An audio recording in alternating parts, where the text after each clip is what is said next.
नमस्कार, एक बार फिर से आप सभी का स्वागत है हमारे YouTube चैनल पर। जिस प्रकार से बिहार में एनडीए की अप्रत्याशित जीत हुई है, जहां पर एनडीए गठबंधन को बिहार में लगभग 202 सीटें मिली हैं, वहीं पर जहां भारतीय जनता पार्टी को 89 सीटें मिली हैं और विपक्ष धराशायी हो गया है, महागठबंधन का अता पता नहीं हो गया। एनडीए की ऐसी आंधी चली कि विपक्ष कहीं भी जमीन पर न आसमान पर टिकता हुआ दिखाई नहीं दिया। ऐसे में जिसकी सबसे ज्यादा चर्चा हो रही है वह हो रही है बिहार में असदुद्दीन ओवैसी की पार्टी एआईएमआईएम की। ऐसे एआईएमआईएम जिस प्रकार से 2020 के विधानसभा चुनाव में जो रिकॉर्ड बनाया था, 5 विधानसभा सीटें चुनाव में जीती थी और रिकॉर्ड बनाया था और सभी को चौंकाया था, वही रिकॉर्ड एक बार फिर से 2025 के विधानसभा चुनाव में एआईएमआईएम ने फिर से इतिहास बना दिया है और 5 विधानसभा सीटें एक बार फिर से जीत ली है। इतना ही नहीं, लगभग बिहार में एआईएमआईएम कांग्रेस की बराबरी कर ली है, क्योंकि कांग्रेस ने बिहार में 6 विधानसभा सीटें जीती हैं और एआईएमआईएम ने 5 विधानसभा सीटें जीती हैं। हम आपको बताएंगे कि बिहार की किस विधानसभा सीट पर एआईएमआईएम ने जीत दर्ज की है और कौन से प्रत्याशी ने जीत दर्ज की है।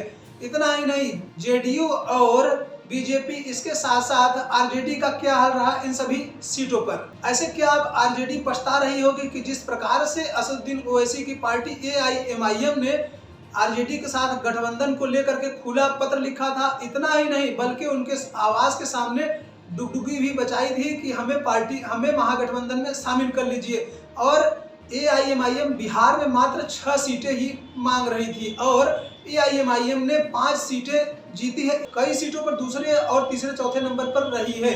ऐसे आपको बताते चलिए कि बिहार में एआईएमआईएम की पार्टी 25 सीटों पर लड़ी और बिहार में एआईएमआईएम ने 5 सीटें जीती। जबकि जब 2020 का विधानसभा चुनाव हुआ था तो ओवैसी की पार्टी बिहार में 5 विधानसभा सीटें जीती थी और उनके 4 विधायक आरजेडी में चले गए थे। ऐसे में केवल बिहार के जो प्रदेश अध्यक्ष अख्तरुल ईमान जो विधायक थे वह केवल नहीं गए थे, बाकी उनके चारों विधायक आरजेडी में चले गए थे और ऐसे में अख्तरुल ईमान ने फिर जीत दर्ज की है। तो सबसे पहले हम बात कर लेते हैं कि कौन कौन सी विधानसभा सीटें हैं जहां पर एआईएमआईएम ने जीत दर्ज की है। एआईएमआईएम ने बिहार में 14 से अधिक सीटों पर महागठबंधन का खेल भी बिगाड़ा, न केवल जीता बल्कि उनका खेल भी बिगाड़ा। अब ऐसे में महागठबंधन वाले ओवैसी की पार्टी एआईएमआईएम को यह नहीं कह सकते कि आपकी वजह से हम हारे हैं, क्योंकि ओवैसी की पार्टी ने महागठबंधन में शामिल होने के लिए खुला ऑफर दिया था। एआईएमआईएम ने जो पहली सीट जीती वह जो कि हाट से जीती है और वहां से उनके प्रत्याशी मोहम्मद मुर्शिद आलम लगभग 28,803 वोटों से जीत दर्ज की है। वहां पर उन्होंने जोगी हाट में एआईएमआईएम के प्रत्याशी जो जीते हैं वहां पर दूसरे नंबर पर जेडीयू के प्रत्याशी रहे और तीसरे नंबर पर आरजेडी चली गई।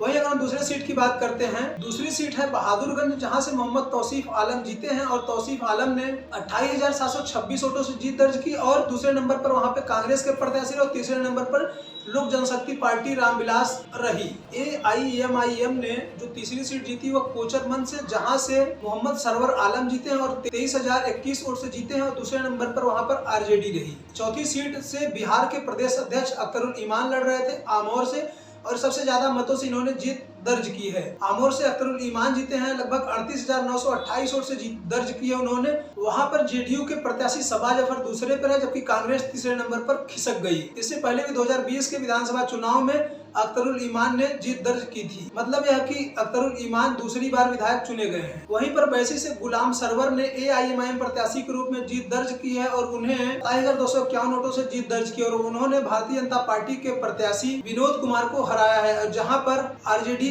तीसरे नंबर पर चली गई। ऐसे बिहार में जिस प्रकार से असदुद्दीन ओवैसी की पार्टी एआईएमआईएम ने जीत दर्ज की है, वहां पर बिहार में असदुद्दीन ओवैसी की पार्टी का कोई चर्चा नहीं हो रही थी, लेकिन साइलेंट वोटरों ने एक बार फिर से असदुद्दीन ओवैसी का साथ दिया है और असदुद्दीन ओवैसी की पार्टी को ओवरऑल देखा जाए तो बिहार में 1.88% असदुद्दीन ओवैसी की पार्टी को मत मिला है और उनके 5 विधायक चुने गए हैं और 2020 में भी 5 विधायक चुने गए थे। मतलब अगर देखा जाए तो जो 2020 का स्ट्राइक रेट है और 2025 का स्ट्राइक रेट है 100% विधायक के मामले में। भले ही 2020 में असदुद्दीन ओवैसी की पार्टी 14 सीटों पर लड़ी थी और 2025 में 25 सीटों पर चुनाव लड़ी है। बिहार में असदुद्दीन ओवैसी का जीत का आप सभी क्या कारण मानते हैं, अपनी राय में जरूर कमेंट बॉक्स में जरूर बताएं। तब तक हमें विदा दें, अगली वीडियो फिर मिलता हूँ। नमस्कार।